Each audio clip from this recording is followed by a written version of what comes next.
What's going on, guys? MaddenGurus.com here with some more free Madden NFL 16 tips. Today continuing with episode 3 of Madden controls. Today we're looking at what's called defensive keys. So if you push down that right stick like I've been talking about, it tells you all the buttons you can start pressing to start doing adjustments. So we've looked at line, defensive line, and linebackers. Now we're looking at defensive keys.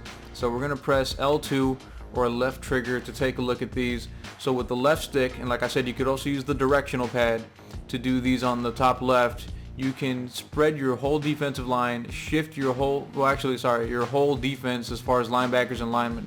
So here we can shift them all left with just 2 buttons pressed and basically one adjustment, just like that. If you want to shift them to the right, again, we'll press left trigger or L2 on PlayStation, and then right with the right stick. And so if you have a defensive setup where you just have to shift everyone in the same direction, you can use this. Then left stick down will pinch everyone, your line and your linebackers. It didn't let me do it because, like I mentioned in the previous video, EA made it so you can't shift players very quickly anymore, so you don't make shake blitzes out of them, which I don't like. Now the adjustments you could do with the right stick include pass committing. They call it guess play. It used to be called pass commit. And basically what that means is theoretically it should make your defense play passes a little better, but really all I think it does is it tells your blitzer to not fall for a handoff on a play action. And theoretically you shouldn't be able to play the run as well. And then technically if they did do a handoff, the person who shoots like the edge, if you do have someone who shoots off the edge, shouldn't go for the running back. They should go for the quarterback, which is kind of the whole point. Part of the point of running a play action. But if you do this guess pass play and you do send the blitz that gets in off the edge against play action, then what's going to happen is the defender that's blitzing, he's not going to go for the running back. He's going to go for the quarterback. So the quarterback's typically going to get hit before he can make a good throw. So that's just another general defensive tip. If anyone's ever running play actions and like running the whole play action, because you could cancel a play action midway through the handoff by pressing the right trigger or R2, then just blitz somebody off the edge. Make sure you have a few guys blitzing, that way they occupy the blockers, and then when this guy shoots in, he should go straight for the quarterback. So here I'm just going to illustrate it real quick. So I'm going to do, on offense, I'm going to do PA read, and then I'm just going to, so this is going to be clearly a play action on offense. I'm going to blitz this guy off the edge here, and then I'm going to do guess play pass, so up with the right stick, and then I'm gonna do the play action here, and then you notice no one went for the running back. Now he still got picked up. Now if you want to really show this so you can see what happens is, there's just designated blitzes that are gonna get in against this type of thing. So for example, let's say we shift the line left, crash them right, we blitz that linebacker right there, and then we blitz this linebacker right here.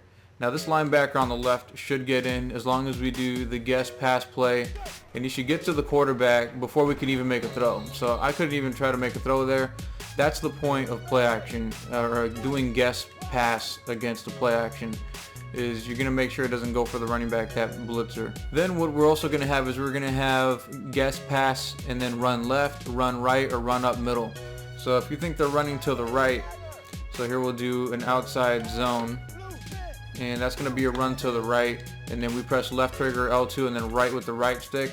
That's basically going to tell your defense to sell out for the run, and then your linebacker, your linemen are all going to go to the right or whichever direction you tell them to go. And if we look at the instant replay, you'll notice that even the corners come down. So if anyone's ever run committing on you, one tip is just get an outside wide receiver, run a regular pass play, put him on a streak, and then just lob it up. Like, see right there, if we were to really do a play action here and they ran commit, we could just lob it up to number 85 on the far left, and that's a touchdown pretty much every time. But run commit, it's decent if you're 100% sure they're running, but it doesn't even always guarantee that you're going to shut down the run. You could run commit right and people can still get outside and run for a touchdown. Not always. It's kind of like, I don't know, maybe, I wouldn't say 50-50. I would say maybe there's a 75% chance you'll blow up the run, and there might be like a 25% chance that they might get a good run on you. That's if you run commit to the correct side. But if you run commit to the right and they run to the left, there's still a chance you can make the tackle, but they're probably going to get a good bit of yards on you. Same thing with run up middle if you do guess pass play. So left trigger or L2 and down with the right stick. If you do run up middle, that's going to try to blow up inside runs. So you see your linebackers and your safeties all come down.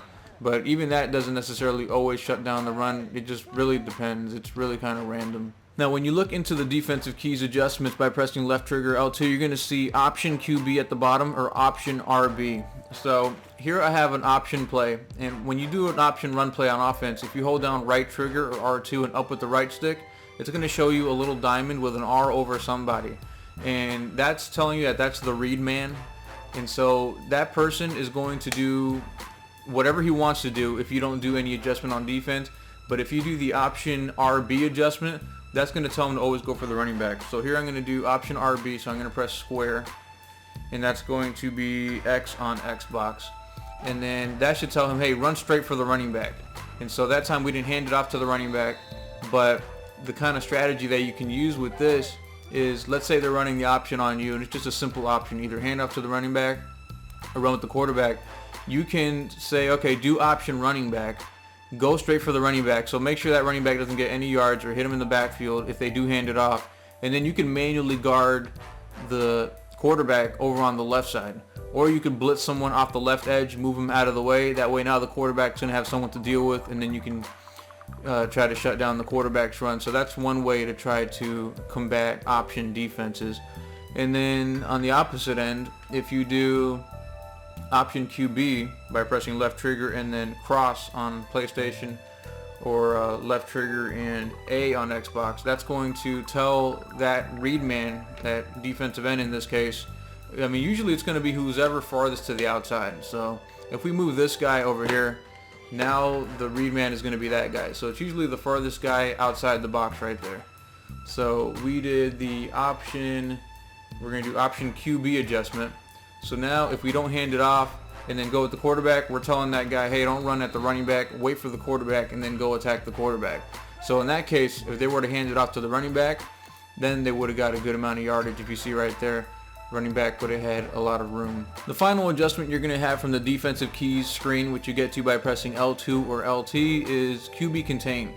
And that's going to be by pressing R1 or RB. And what that's going to do is it's going to put your furthest outside guys in the box in QB contains.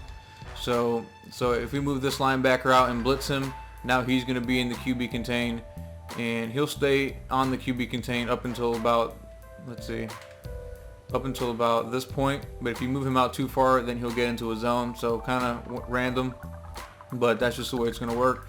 And I mean, this does it really help rollouts? I'm not sure as far as if it helps with rollouts this year. I don't think it does. I mean, I think you could roll out on it, but a lot of times this is used to distract like offensive tackles to open up B-gap blitzes and things of that nature.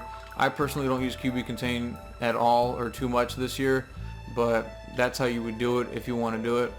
And then those are pretty much some of the extra pieces of advice as far as, you know, switching the QB contain adjustments between linebackers and linemen. If you just move your linebacker out, they'll switch it to him.